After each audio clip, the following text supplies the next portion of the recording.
Bismillahirrahmanirrahim. Assalamualaikum warahmatullahi wabarakatuh. Alhamdulillahirrabbilalamin. Puji syukur atas kehadiran Allah Subhanahu wa Ta'ala. Karena rahmat dan karunia-Nya kita masih diberi kesehatan. Tak lupa pula salawat berangkaikan salam kita hadiahkan kepada junjungan Nabi besar Muhammad Sallallahu Alaihi Wasallam.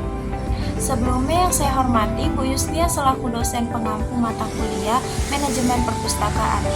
Perkenalkan, nama saya Sulis Andini dari Prodi Ilmu Perpustakaan. Di sini saya sebagai pemateri pertama dan saya bersama rekan saya sebagai pemateri kedua. Perkenalkan, nama saya Cindy Aulia dari Prodi Ilmu Perpustakaan. Dalam video ini saya bersama rekan saya akan menyampaikan materi dari mata kuliah Manajemen Perpustakaan dengan tema Manajemen Sistem Informasi. Manajemen Sistem Informasi atau disingkat dengan MSI adalah disiplin ilmu yang berkaitan dengan perencanaan, pengelolaan, dan penggunaan sistem informasi dalam suatu organisasi untuk mencapai tujuan bisnis dan operasionalnya.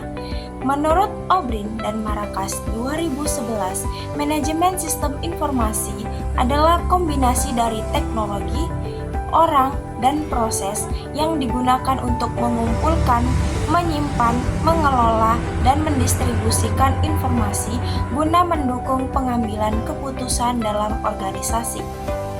Dari definisi di atas, dapat disimpulkan bahwa manajemen sistem informasi merupakan integrasi antara teknologi informasi, manajemen, dan proses bisnis dalam mengelola informasi guna mendukung tujuan organisasi.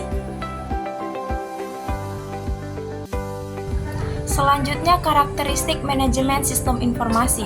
Manajemen sistem informasi memiliki beberapa karakteristik utama. Yang pertama, terintegrasi.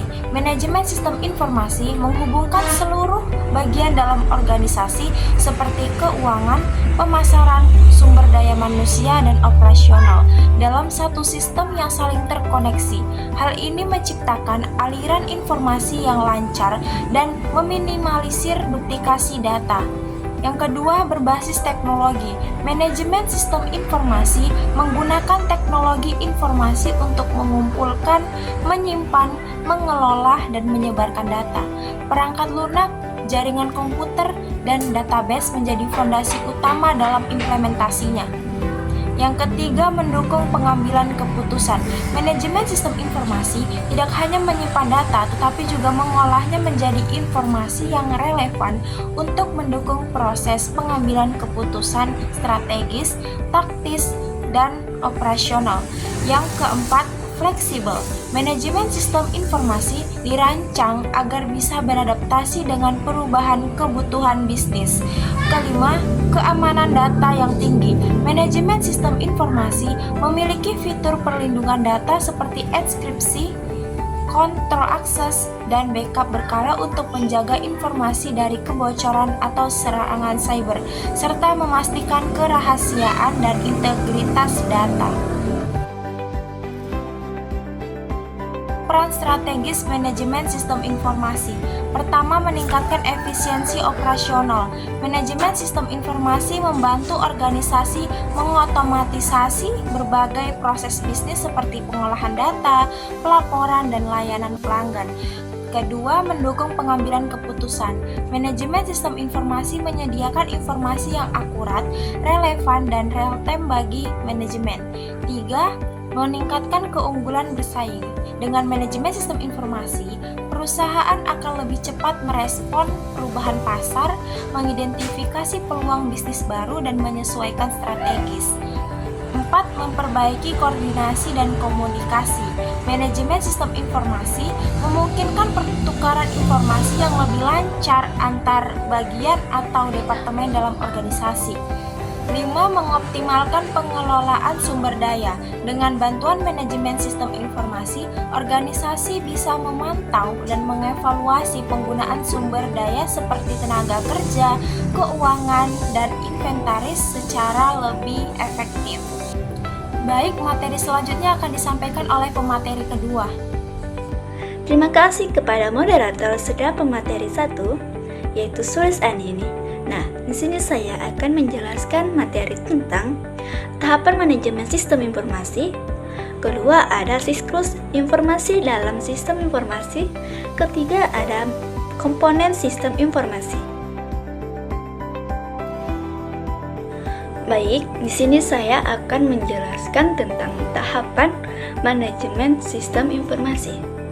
Ada 5. Pertama, saya akan menjelaskan tentang perencanaan sistem informasi. Apa sih itu perencanaan sistem informasi? Perencanaan sistem informasi adalah merancang bagaimana sistem akan bekerja berdasarkan kebutuhan yang telah didefinisikan sebelumnya. Nah, pada tahap ini, sistem informasi fokus utamanya adalah menentukan arsitektur, struktur, dan komponen-komponen utama sistem. Kedua, ada analisis data. Analisis data ini yang dimana tahap bertujuan untuk mengidentifikasikan secara rinci sehingga apa saja kebutuhan sistem berdasarkan keinginan dan kebutuhan pengguna. Nah, di sini ada 2 jenis kebutuhan yang dianalisis. Yang pertama ada kebutuhan fungsional. Yang apa saja fitur yang harus dimiliki sistem. Misalnya login pengguna, pengelolaan data, transaksi, laporan keuangan. Nah, yang kedua ada kebutuhan non-fungsional, yang dimana persyaratan kualitas seperti kecepatan sistem, keamanan data, skalabilitas, dan kemudahan pengguna. Yang ketiga itu ada perencanaan sistem. Perencanaan sistem adalah proses mengatur langkah untuk mengembangkan sistem secara keseluruhan.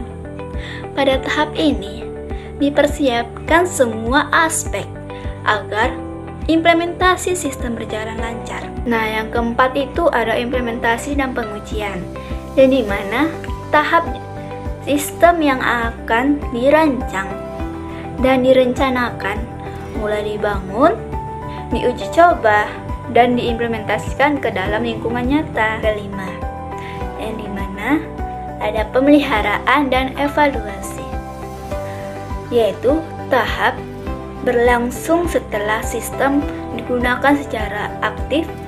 Tidak ada sistem yang sempurna, akan selalu ada kebutuhannya. Untuk memperbaiki, meningkatkan, atau menyesuaikan sistem terhadap perubahan. Lanjut, yang kedua ada setelah data dikumpulkan. Tahap berikutnya adalah pengolahan data, yaitu proses mengubah data mentah menjadi bentuk yang bermakna. Proses yang dilakukannya antara lain penyaringan data, pengelompokan data, dan pengelolaan data serta transportasi data. 3. Ada penyimpanan informasi. Setelah data dikelola, hasilnya berupa informasi yang perlu disimpan dengan baik agar diakses dan digunakan komponen yang dibutuhkan. 4. Setelah disimpan, informasi perlu disalurkan ke pihak yang membutuhkan melalui proses distribusi informasi secara distribusi. Ada 2. Pertama ada manual. Manual yaitu laporan cetak, presentasi fisik. Yang kedua ada elektronik, yang dimana seperti email, sistem internet, dan dashboard online. Yang kelima ada tahap akhir dari siklus, adalah pemanfaatan informasi, yaitu pengguna informasi untuk berbagai tujuan organisasi.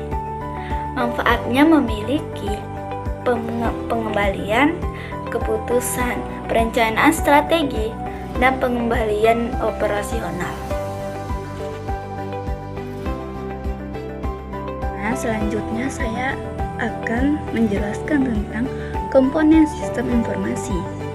Sistem informasi terdiri dari beberapa komponen utama. Pertama itu ada perangkat keras atau disebut dengan hardware, yaitu seperti komputer, server, jaringan, dan perangkat lainnya yang digunakan dalam sistem informasi. Kedua ada perangkat lunak atau software, yang dimana aplikasi dan sistem operasi yang digunakan akan dipengolah data. Ketiga ada data Ketiga ada basis data atau database, yaitu kumpulan data yang tersimpan dan terorganisir secara seluruh.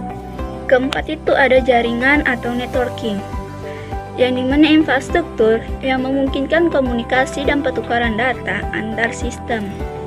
Kelima ada prosedur dan kebijakan, yaitu aturan dan pedoman yang digunakan dalam pengorganisasian sistem. Selanjutnya ada kesimpulan. Baik, saya akan menjelaskan kesimpulannya.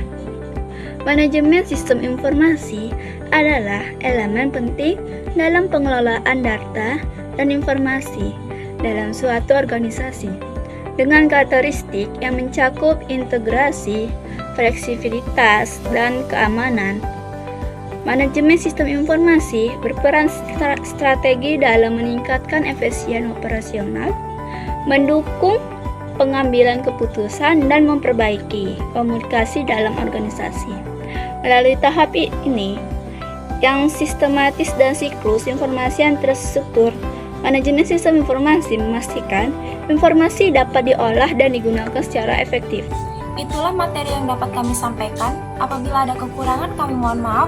Terima kasih. Assalamualaikum warahmatullahi wabarakatuh.